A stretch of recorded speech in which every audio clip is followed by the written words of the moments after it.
오늘은 저 포함해서 5명이 다 각자 직업도 다 다르고 다 계정이 달라요. 그 여기 계신 분은 이제 아줌마고요, 그냥요. 네.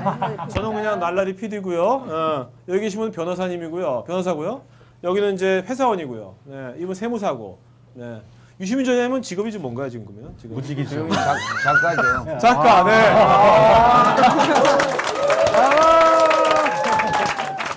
그래서 뭐 인터뷰 요청 뭐 이런 거 뭐 다 사용합니다. 네. 예.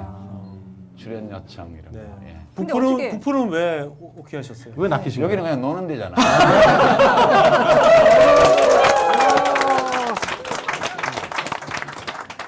어떻게 살 것인가를 주제로 저자님이 책을 쓰셨는데 제가 이 책을 읽어보니까 어떻게 죽을 것인가에 대한 내용이 더 많더라고요. 보니까요.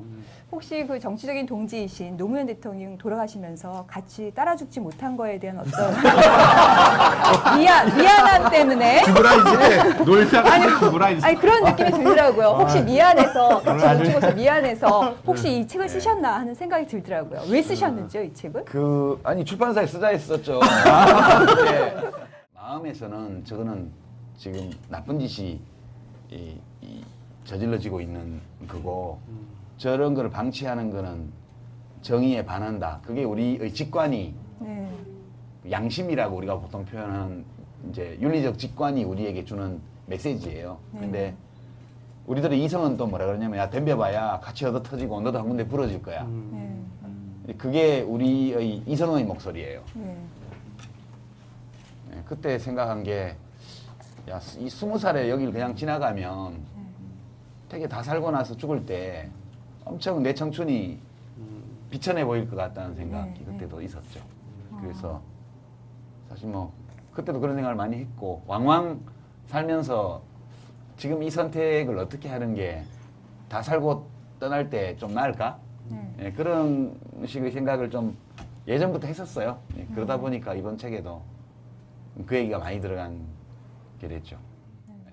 예전에 정치하시기 전에 그 활동하던 시대와 달리 요즘에는 정보도 훨씬 많고 그리고 자칭 지식인이다 하는 무림의 고수들이 굉장히 많습니다. 그래서 과연 이제 10년간의 공백이 있으시고 그러면 앞으로 다시 지식 소매사 하실 때 과연 지금은 어떤 주제로 하고 싶고 대상은 뭔 걸 할 거지. 그리고 이제 지식 소매상이라는 거는 저는 이제 식당 주방장하고 비슷하다 이렇게 생각해요.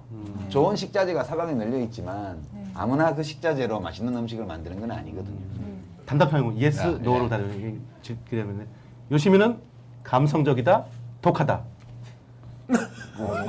네. 저는 감성적이기도 하고 독하기도 해요. 근데 이제 그 양면이 다 있으신데요. 감성적이다 예스, 독하다에도 예스. 그런 감성적인 기운이 있으시잖아요. 근데 그것을 왜 정치에는 전혀 사용하지 않았어요. 정치하실 때는 참 독한 이미지셨거든요. 이렇게 한번 생각해 보시죠. 사람들이 다 감성적으로만 정치하면 정치가 잘 될 것 같아요.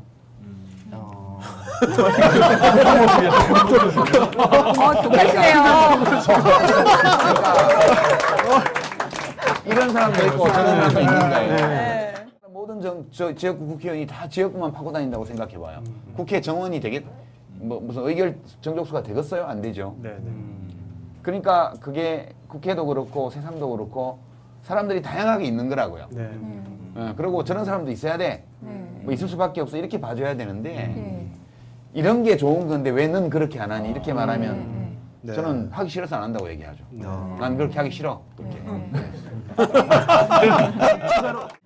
뭐 1000개 댓글이 달렸는데 그게 900개가 욕하는 거야.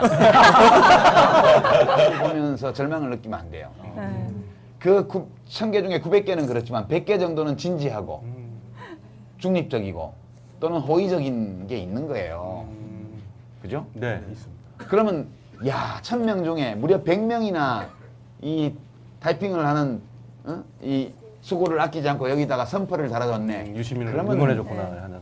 아니 뭐 꼭 저거 아니라도 일반적으로 다 그래요. 그러면 그걸 보고 위안을 받고 그래도 100명 중에 10명은 나하고 교감이 되고 소통이 된다. 인생은 아름다워. 이렇게 되는 거예요. 네. 아름다운 밤이죠.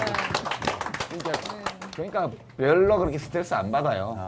아이고 사람들 살기 힘든가 봐. 이렇게 악다구니를 하네. 그럼 독일에 유학 갔다 오시면 독일어는 잘하시겠네요? 독일어도 뭐 왕년에는 좀 했는데 지금 하도 오래 안 해서 이제 알랑가 몰라? 간단하게 독일어로 한번 자기소개 같은 거 한번. Meine Damen und Herren, mein Name ist Liu und ich bedanke mich ganz herzlich zu Herr Go 야, für 먼저 die 독일어 갔다 Einladung. 진짜. 오빠 너무 멋지다. 뭐 그때는 5.18 때 잡혀가가지고 하여튼 계속 패니까 하여튼 뭘 쓰고 있으면 안 패니까 선택의 여지가 없었던 거네. 예, 그러니까 정말 늘려야 되잖아요. 네. 근데 교내 시위를 5월 2일 날 뭐 12,000명이 모여서 했는데 네. 그 하루 종일 그 교내 시위 장면을 가지고 써야 돼요. 왜냐하면 뭐 말하면 안 되는 걸 말하면 안 되니까 말해도 괜찮은 거를 중심으로 계속 진술서를 써야 돼요. 그러니까 막 그 행렬의 분위기, 사람들의 옷, 동작, 플랜카드, 글씨체 뭐 등등을 포함해서 하여튼 제 기억에 남아있는 모든 것들을 세세하게 묘사하는 식으로 글 길이를 늘렸단 말이에요. 예, 그러다 보니까 그 국장이라는 사람이 막 되게 잘 썼다고 칭찬을 하더라고요. 나중에 책을 쓰고 싶은 분도 되게 많거든요. 근데 사실 좋은 어휘를 표현하기 쉽지 않거든요. 그럼 우리들이 그런 어휘력을 키우려면 좋은 팁 하나만 좀 알려주시죠. 네. 저도 정치하는 동안에 어휘가 많이 줄었어요. 아, 네. 왜냐하면 그냥 중계 그거예요? 중계? 독서량이 줄었기 때문에 정치라는 독서를 건. 많이 이게 하고. 어휘가 유지가 안 돼요. 오. 이 어휘를 유지를 하기 위해서는 계속 책을 읽어야만 어휘가 유지가 되는데. 아, 어휘가 줄어들기도 합니까? 그럼요. 안 쓰면 출력이 안 돼요. 이게 제가 이제 그걸 어디서 느끼냐면 이제 그 예컨대 A4지 한 장을 컴퓨터 화면에 이제 A4지 양식으로 우리가 쓰니까 그러면 한 면 안에 같은 단어가 2번 나오면 안 돼요 원래. 오, 야. 우리는 막 나오는데. 페이스북 쓸 때 막 아니 뭐 나오는데. 혹시 전문 용어나 꼭 필요한 용어 말고 이렇게 수러나 경해나 부사나 뭐 이런 데에서 동사 이런 데에서 동일한 단어나 표현이 반복이 야. 되면 그건 안 좋은 거예요. 오. 그리고 이제 예전에 한참 어휘를 많이 쓸 때는 한 5쪽 넘어갈 때까지는 그런 게 나오면 안 된다. 야. 이런 게 있었는데 지금은 이제 한 면에만 안 나오고 다행이다. 예. 그게 반복되는 걸 인지할 수 있어야 돼요. 네. 그러고 나서 이제 그거를 대체할 수 있는 다른 표현을 생각해보고 찾아보고 이렇게 하는 그런 게 필요하죠. 네. 그러니까 이게 그 책을 계속 읽어야만 어휘가 유지가 되는 것 같아요. 글을 쓸 때는. 그다음에 사회적 강자 앞에서 무너지는 법과 정의, 강자에 속해지는 법과 정의에 대해서는 어떻게 생각하시는지. 또는 완벽하게 만인에게 똑같이 적용되는 법 이런 건 존재하지 않는다고 봐요 저는. 한 번도 존재한 적이 없었고 앞으로도 영원히 존재할 가능성이 없다. 근데 그럼에도 불구하고 이 법치라는 것은 강자까지도 구속할 수 있는 거거든요. 그래서 우리가 사는 현실은 우리가 아이디얼하다고 생각하는 완벽한 법 앞에서의 평등, 완벽하게 합리적인 법률 이라는 우리의 이상과 그 다음에 실제 법이 마음대로 자의적으로 만들어지고 오남용되는 그런 완전히 강자를 위한 도구로 법이 쓰이는 이런 상태의 중간 어디엔가 있는 거라고 봐요. 작가님, 우리 세상이 지금 우리나라가 점점 좋은 방향으로 가고 있다고 보십니까? 예, 저는 그렇게 보죠. 왜냐하면 그렇게 보지 않을 근거가 하나도 없어요. 그렇죠.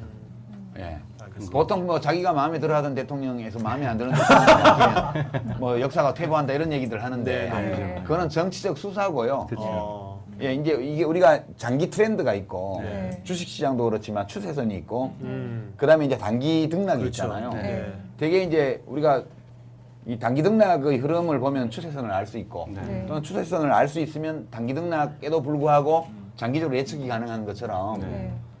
역사도 장기 추세가 있는 것 같아요. 아, 네. 예, 그럼 저는 인간의 역사는 전 지구적으로 네. 자유, 평등, 정의 네. 이런 걸 향해서 움직여 왔고 네. 그리고 한국 사회는 특히 지난 100년간만 돌아볼 때 100년 전과 지금은 전혀 다른 세상이 돼 있고요. 그렇죠. 불과 3, 40년 전과 지금을 비교를 해도 네. 이것은 그 어떤 측면에서 비교할 수 없을 정도로 이 우리들의 이상에 가까운 쪽으로 우리가 욕심내는 만큼 빨리 가지는 않지만 또 때로 퇴보도 있고 질척거림도 있지만 그래도 가고 있는 중이라고 저는 봐요. 네. 예. 아버지 박 대통령은 뭐 아버지 박 대통령은 저 38선 북쪽에 있는 주석이 우리 대통령보다 잘생겼다고 얘기하면 감옥에 집어넣었지만 딸 박 대통령은 뭐라고 욕을 해도 못 집어넣잖아요. 네. 그 정도는 바뀐 거죠. 네. 30년 동안. 그렇죠. 김혜수 씨가 지금 온라인에서 정치인이 아닌 시민으로서 김혜수 씨요? 네, 김혜수 씨. 영화배우. 야, 이분 영화배우는 아니다. 저희 방송 맞는데. 오해하시는 것 같은데 저희 뭐 스위스 뭐막 그래가지고 제가 뭐 혼자 괜히 좋아했네. 지금 안젤리나 졸리 그래서 안 봅니다. 저희 뭐 브래드 피트 이런 사람 안 보고요. 네.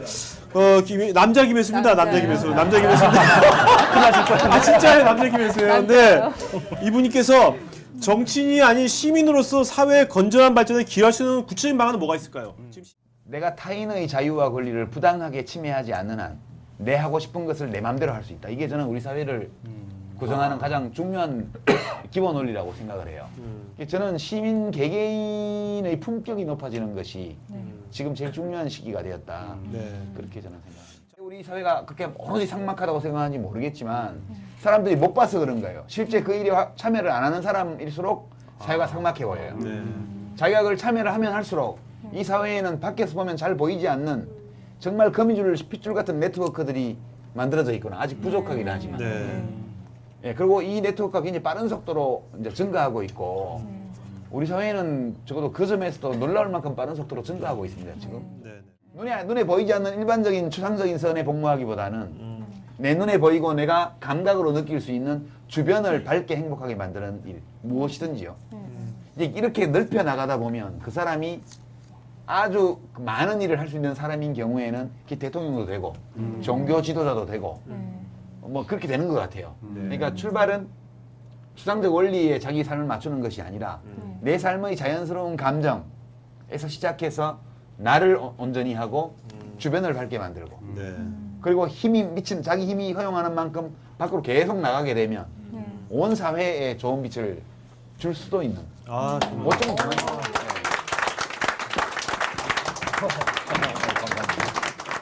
노무현 대통령 후보 시절에 네. 내 대통령 되면 유시민 씨 뭐 해줄까요? 그래 물어보시더라고요. 그래서 이제 두 가지를 해달라고 제가 그랬죠. 하나는 퇴임하시고 나서 자서전을 쓰실 때 그 정리를 제가 하겠다고 그랬어요. 왜냐하면 미국은 자서전을 대필해주면 대필 작가 이름까지 다 밝히잖아요. 네. 우리도 그렇게 돼야 된다. 그래서 나중에 회고록을 쓰시게 되면 노무현 저 유시민 정리 이렇게 해서 네. 냅시다. 네, 네. 출판사도 제가 정하겠습니다. 그렇게 했어요. 그리고 야. 이제 그 인쇄는 반씩 나누기로 하고. 딱 반반. 노예계획이다, 노예계약. 예. 왜 대청댐을 제가 아냐면 저 청남대를 제가 낚시꾼인데 후보가 대통령이 되시면 저희를 돌려주시라고 그랬어요. 돌려주시되 그 전에 돌려주기 며칠 전에 제가 저기서 낚시를 할 수 있는 특전을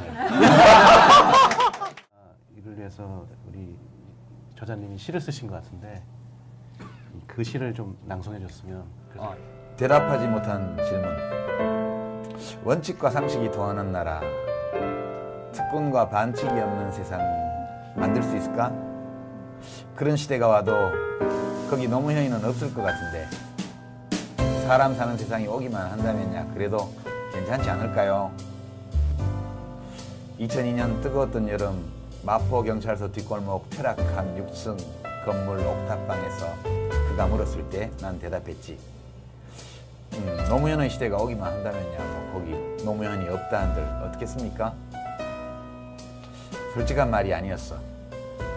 저렴한 훈계와 눈먼 오해를 견뎌야 했던 그 사람의 고달픔을 위로하고 싶었을 뿐. 대통령으로 성공하는 것도 의미 있겠지만 개인적으로 욕을 먹을지라도 정치 자체가 성공할 수 있도록 권력의 반을 버려서 선거 제도를 바꿀 수만 있다면 그게 더 큰 의미가 있는 거 아닌가요? 대연정 제안으로 사방욕을 듣던 날 청와대 천정 높은 방에서 그가 물었을 때 난 대답했지. 국민이 원하는 대통령, 국민이 원하고 대통령이 할 수 있는 일에 집중하시죠. 정직한 말이 아니었어. 진흙투성이 되어 역사의 수레를 끄는 위인이 아니라 작아도 확실한 성취의 기쁨에 웃는 그 사람을 보고 싶다는 소망이었을 뿐. 세상을 바꾸었다고 생각했는데 물을 가르고 온 것만 같소. 정치의 목적이 뭐요? 보통 사람의 소박한 삶을 지켜주는 거 아니요? 그런데 정치를 하는 사람은 자기 가족의 삶조차 지켜주지 못하니 도대체 정치를 위해서 바치지 않은 것이 무엇이요? 수백 대의 카메라가 마치 총구처럼 겨누고 있던 봉하마을 사저에서 정치의 야수성과 정치 인생의 필요함에 대해 그가 물었을 때 난 대답했지. 물을 가른 것이 아니라 세상을 바꾸셨습니다. 확신 가득한 말은 아니었어. 그의 분노와 회한을 함께 느꼈던 나의 서글픈 독백이었을 뿐. 그는 떠났고 사람 사는 세상은 멀고 아직 답하지 못한 질문들은 거기 있는데 마음의 거처를 빼앗긴 나는 새들마저 떠나버린 들녘에 앉아 저물어가는 서산 너머 무겁게 두리운 먹구름을 본다. 내일은 밝은 해가 뜨려나 서지도 앉지도 못하는 나는 아직 대답하지 못한 질문들을 안고 욕망과 욕망이 분노와 맹신이 부딪히는 소리를 들으며 흙먼지 날리는 세상의 문턱에 서성인다.